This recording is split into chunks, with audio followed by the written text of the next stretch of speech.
Hello friends, welcome to SSC coaching centre. दोस्तों, संख्या पद्धति यानी नंबर सिस्टम का ये क्वेश्चन लिया गया है। यहां पे सभी क्वेश्चन एक ही टाइप के हैं कि शून्यों की संख्या क्या आएगी। शून्यों की संख्या में बतानी है क्या आएगी।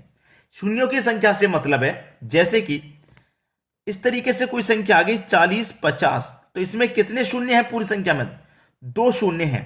लेकिन इस तरीके से हमको काउंट नहीं करना। जैसे कोई संख्या इस तरीके से है 4 0 5 0 0 0, हमको काउंट करने होते हैं बाद वाले जीरो, पहले वाले जीरो नहीं। अगर इसमें हम काउंट करेंगे तो इसमें एक ही जीरो है बाद में, ठीक है। अगर लास्ट में जो जीरो होते हैं वही काउंट करने होते हैं। उससे पहले संख्या देने के बाद कोई जीरो आ रहा है उससे मतलब नहीं। लास्ट वाले जीरो, जैसे इसमें 3 जीरो काउंट होंगे, चौथा काउंट नहीं होगा, ठीक है। वो हमें पता लगाना होता है। तो हम ऐसे डायरेक्ट तो पता नहीं लगा सकते, गुना करके तो बहुत समय लग जाएगा। तो इसके लिए कोई ट्रिक चाहिए। तो वो ट्रिक ये है कि जो अंत वाली संख्या इसको लिख लो आप। पहले तो देख लीजिए 1 2 3 4 लगातार संख्या है ना, 20 तक जा रही है। तो अंतिम संख्या को लिख लो 20 को। हमेशा मैं जो शब्द लिख रहा हूं ध्यान रखें, हमेशा 5 से डिवाइड करेंगे। 5 से डिवाइड करना है, याद रखें, हमेशा 5 से डिवाइड करना है, ठीक है। 5 से डिवाइड कर दो। 5 चौके 20, 4 बार में गया, इसका मतलब 4 जीरो आएंगे। अगर यहां पे जो संख्या है 5 से बड़ी आ जाती तो फिर से उसमें हम 5 से डिवाइड देते। जैसे मान लीजिए यहां पे 5 ही आ जाता तो 5 से फिर 5 में डिवाइड देते, एक बार जाता। 6 आ जाता तो 6 में फिर 5 से डिवाइड देते। याद रखना इस चीज को। पूरा वीडियो देखिए, सारे डाउट क्लियर हो जाएंगे। अब देखेंगे अगला क्वेश्चन। अगला क्वेश्चन है 1 2 3 4 लगातार संख्या है 80 तक जा रही है। 79 80, 1 से लेके 80 तक जा रही है। वही पूछा है शून्यों की संख्या क्या होंगी। शून्यों की संख्या पूछ रहा है। तो मैंने क्या बताया, जो अंत वाली संख्या है उसे ले लो। हमेशा डिवाइड 5 से ही करना है। कटाऊंगा 16 बार में जाएगा भाई, लेकिन 16 तो 5 से अधिक है। मैंने क्या बताया, 5 से अगर ज्यादा रहेगा तो इसमें फिर से हमें डिवाइड 5 से करना है। कितनी बार जाएगा? 5 त्रिक का 15, ठीक है। 3 बार चला गया ना, जो एक शेष बच रहा है उससे कोई मतलब नहीं है। जितनी बार चला गया उसी से मतलब है। तो 16 बार यहां गया, 3 बार यहां, दोनों को जोड़ दो, 16 और 3 को 19 आ जाएगा। इसका मतलब इन पूरी मल्टीप्लाई की संख्याओं में जो शून्यों की संख्या आएगी वो 19 आ जाएगी। डी ऑप्शन हो जाएगा सही जवाब। सभी की समझ में बात आ रही है? चलिए अब देखेंगे अगला क्वेश्चन। अगला क्वेश्चन है 1 गुने 2 गुने 3 गुने 4 कहां तक जा रहे हैं? गुने 100 तक जा रहे हैं। शून्यों की संख्या पूछ रहा है। 1 से लेकर लगातार संख्या 100 तक। चलिए 100 को ही लिखेंगे, लास्ट वाली संख्या को मैंने बताया। क्या करना है? हमेशा डिवाइड 5 से करना है। 5 से 100 को कटाऊंगा तो मैं 20 बार में कटेगा ये, लेकिन 20 5 से अधिक है। अधिक जब तक रहेगा 5 से तब तक डिवाइड करते रहेंगे 5 से, ठीक है। ये कट गया 5 के 20। अब 5 से छोटी संख्या आ गई, अब डिवाइड नहीं जा सकता, तो बस यहीं पे काउंट कर लो। 20 में ऐड कर लो 4, ये हो जाएगा 24 यानी 24। कितने शून्यों की संख्या आएगी? 24 आ जाएगी। ये आपका सही जवाब हो जाएगा। चलिए अब देखेंगे अगला क्वेश्चन। अगला क्वेश्चन है 1 गुने 2 गुने 3 गुने 4 कहां तक जा रहे हैं? इस बार 500 तक जा रहे हैं। बहुत बड़ी संख्या 500 तक, 1 से लेके गुना हो रहा है 500 तक।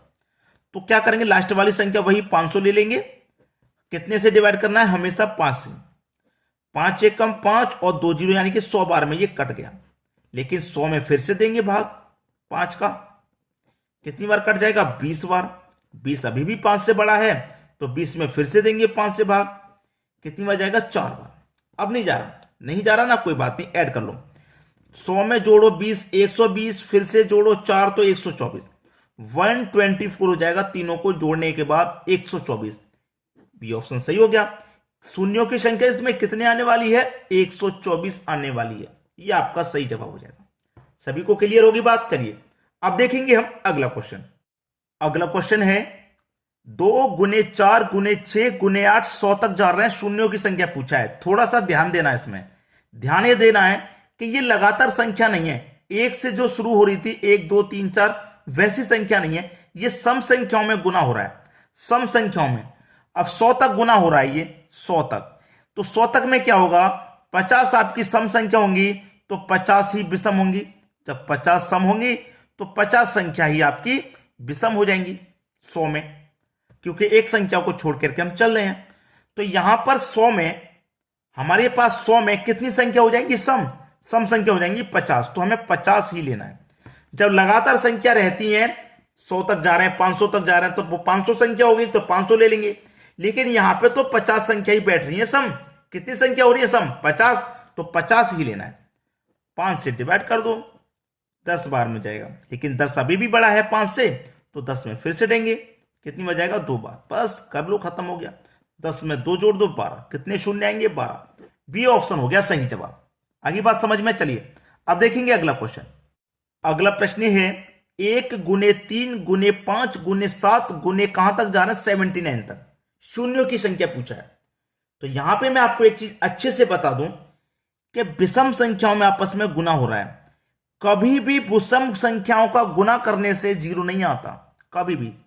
1 का गुना 3 में कर दो 3, 3 का पढ़ दो 5 में 15, 5 7 35, आगे 7 का चाहे मैं 9 में कर देना, 9 आएगा आगे, तो 7 9 का 63 आ जाएगा।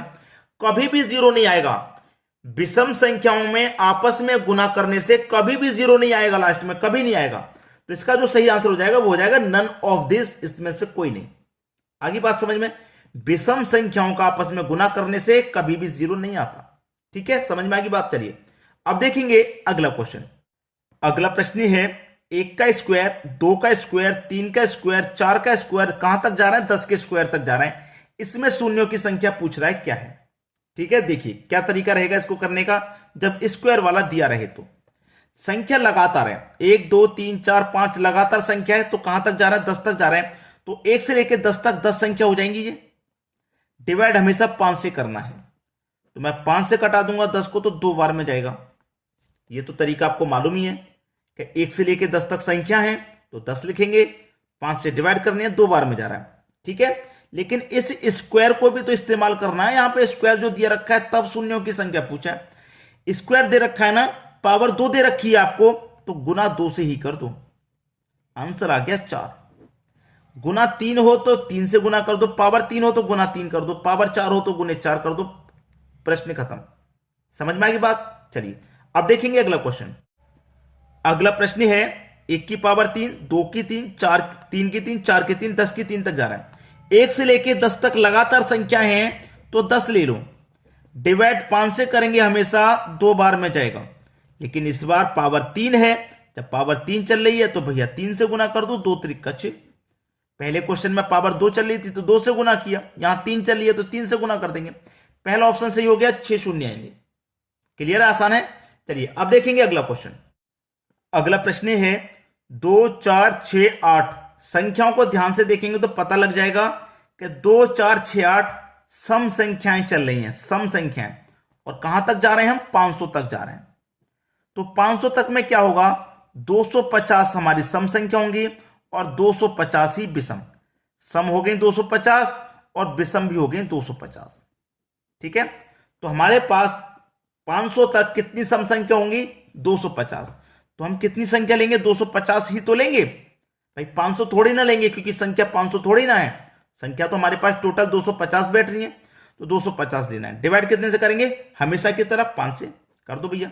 5 5 25 और 1 0, यानी 50 बार में कट गया। फिर से कर दो भैया 50 में डिवाइड 5 से, कितनी बार में गया? 5 बार, 10 बार में जाएगा, तो 10 बार में।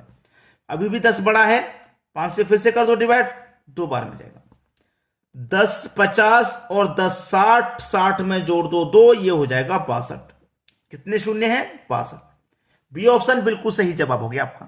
तो उम्मीद करूंगा सभी क्वेश्चन आपको आसानी से समझ में आ गया। शून्य निकालना बहुत आसान है, आज की वीडियो में आप सीख भी चुके हैं। और सभी को सिखाइए, सभी के पास वीडियो को शेयर कीजिए। ठीक है दोस्तों, धन्यवाद।